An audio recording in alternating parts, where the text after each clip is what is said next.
Let's take it to the third quarter because that's when this game turned upside down. That was the turning point of the game for me.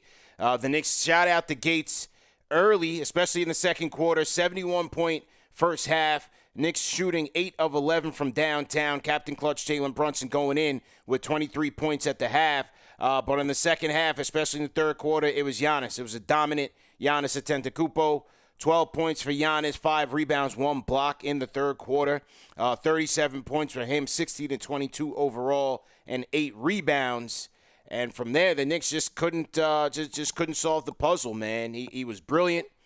He dominated. He dominated OG. When the Knicks would wall him off defensively, he made the right reads, and his teammates bailed him out. They got some good three-point shooting from a number of those guys. Bucks shooting 41% from downtown, including Gary Trent, who stuck the dagger in the Knicks' back late in this game.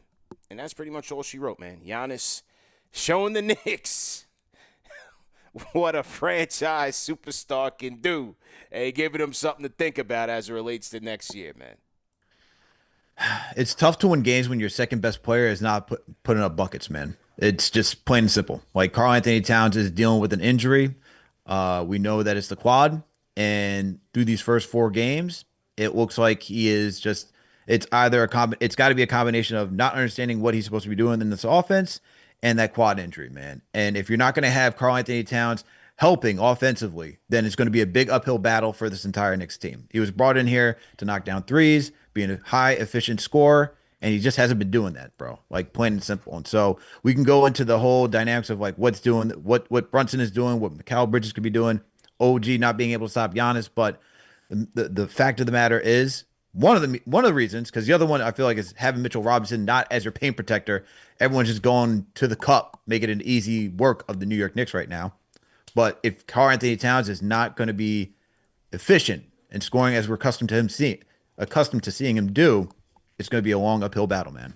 It's going to be a long night at the office. And look, Towns has these types of games in a season where he completely disappears. He plays soft. He gets pushed around.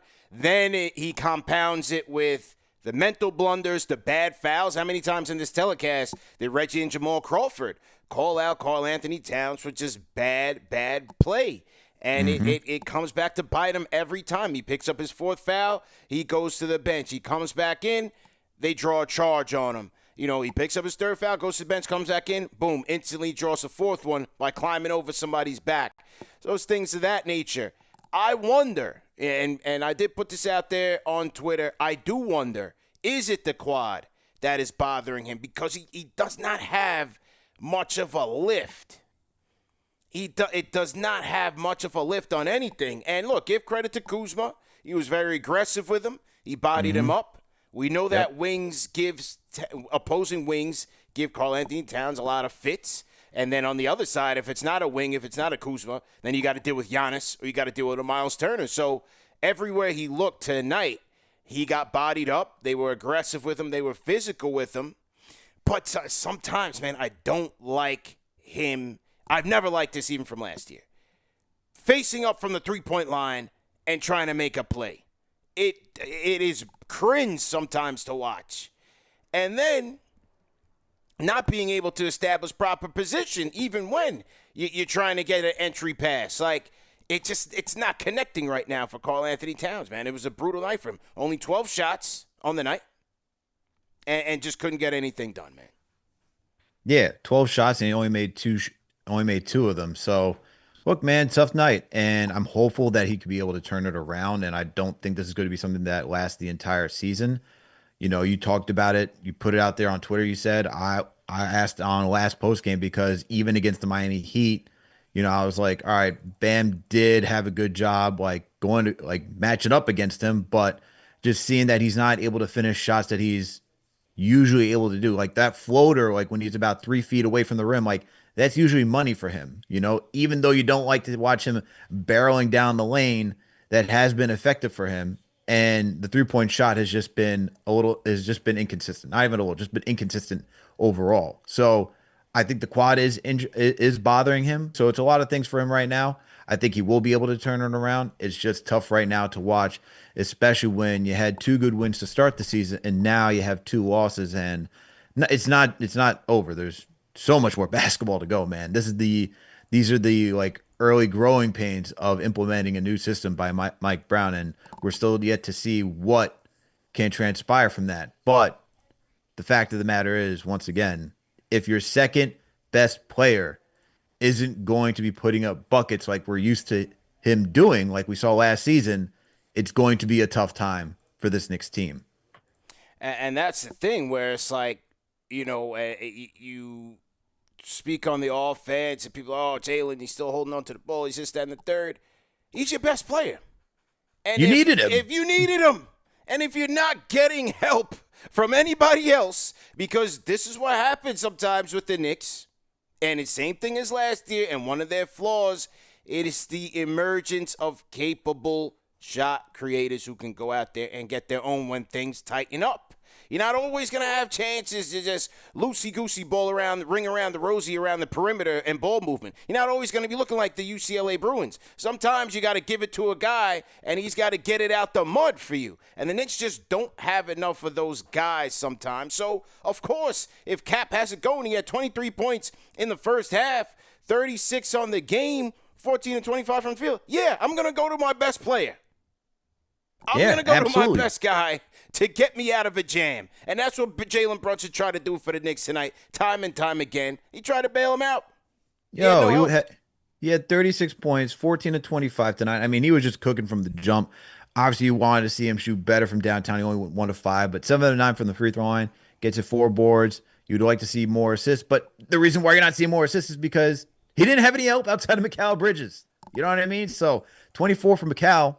And then you go down the line, it's 16 for Landry Shamet, 10 for Jordan Clarkson, and you only got 4 Knicks in double digits tonight.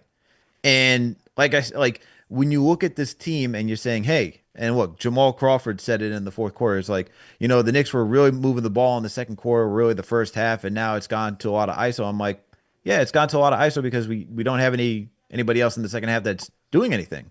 Clarkson wasn't able to get anything going. OG was struggling on offense. Cad, as we already talked about. Bridges was the only other guy, and then Shamit's not going to be a guy that breaks somebody down in one-on-one. So outside of that, it's really Jalen Brunson who's going to break down a guy in isolation, get to the cup, and just score at all 3 phases. So if he's your only guy doing it, it goes back to saying you need more. Like, you just need more from everybody. And look, it's, once again, the growing pains of a new system. These guys are trying to embrace what Mike Brown is teaching them right now, and it's not going to be easy. These are like we've always talked about, whether it's with Tibbs being here or even now Mike Brown, is that these first 20, 25 games, it's an experiment. It's going to be trying. We're trying to see what can work, what lineups can work, what do they need to work on, like just the basic foundation of the new offensive principles that Mike Brown is implementing. So if this is just going to be the growing pains, simple and plain. And also, to compound all of that, you don't have Mitchell Robinson to help defensively, which would probably mask a lot of the offensive woes that they're dealing with right now, since they can't consistently get, guys who are knocking down shots on a consistent basis from everybody. And then you also don't have Deuce McBride, who has missed the last 2 games and is probably your best perimeter defender. And so now you're just giving guys like no one's going to stop Giannis. But when you got Ryan Rollins out here just, looking like Rip Hamilton, it's a little tough. Yeah. Well, as you say, they need to work on things. They need to work on getting healthy because that's another big story of this game, man. And something where, Taylor, 2 seasons, they had the benefit of health for a large part of last year. Cap got injured later in the year, later in the fourth quarter, and he came back to finish the year. OG got hurt in the third quarter of the season, and he didn't miss much time, and he had the benefit of the All-Star break to heal up from the foot. Deuce and Mitch were really the only 2 guys. Deuce was in and out of the lineup last year with hamstring, knee, and all of that, and Mitch didn't start until the fourth quarter. Now, it's the complete opposite. You got Mitch hasn't started the year. Deuce is out again for personal reasons. We hope he gets back okay. Yabusele did not play in this game tonight with a knee injury. Towns is not moving well. Oh, and by the way, Jalen Brunson left the game. And check Twitter if we have any update on the injury. Because Brunson left the game, came back in, and did not look good. So we don't know, is it a groin, is it a hamstring, is it a knee? Ian Begley said it was some knee discomfort. Brunson seemed to be holding his groin area.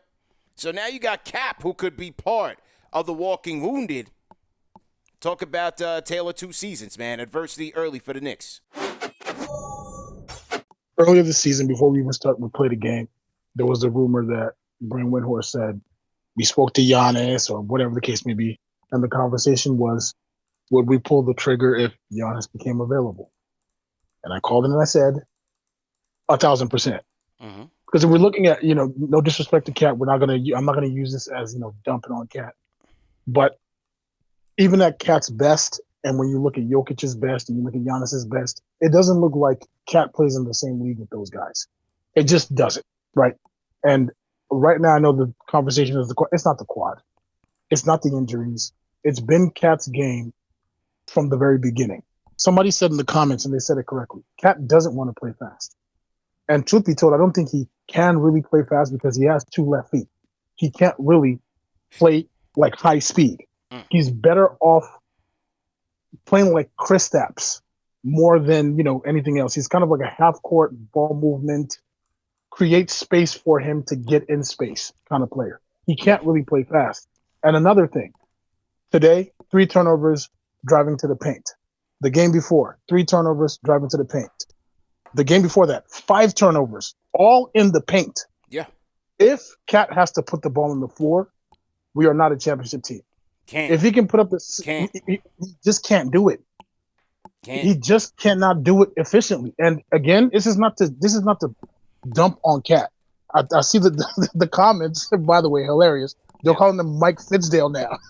Who, Cat? They call him. They call in who? Mike? No, Mike Brown. They're calling Coach Mike Brown Mike Fitzdale. They're wilding in the chat right now. After 4 games, it's panic against the coaches. After 4 games, okay. They're calling Cat Reddish. Yeah. They're bugging. It's about that time. It's about that time. Couple losses. But it's coach's job. It's coach's job to figure out how to get Cat in space because he's a phenomenal shooter. We just have to play around his greatness and away from his flaws. But I think today, Giannis, as you said, it looks like he's auditioning. Like, yo. That was a statement. All right. That was an audition and a statement, man. That was an audition and a statement, man. After they made a run in the third quarter, he started pointing and said, "This is my city." Yeah. And I'm like, are you trying to tell us you want New York to be your city? Right. Right. Yeesh. But yeah, we just got to figure it out. Everybody else looks decent. I hope Jalen Brunson is okay, but we need Cat, as we've all said, we need him to be more, he needs to get in control of his body. You can't have Bobby Portis posting up. Come on, bro. He's out of control, man. Yeah, that's a frustrating thing. And as you said, this has been, again, I think it's part of it is the injury, but I also agree with you that it's also part of his game and the most frustrating parts of his game. No question.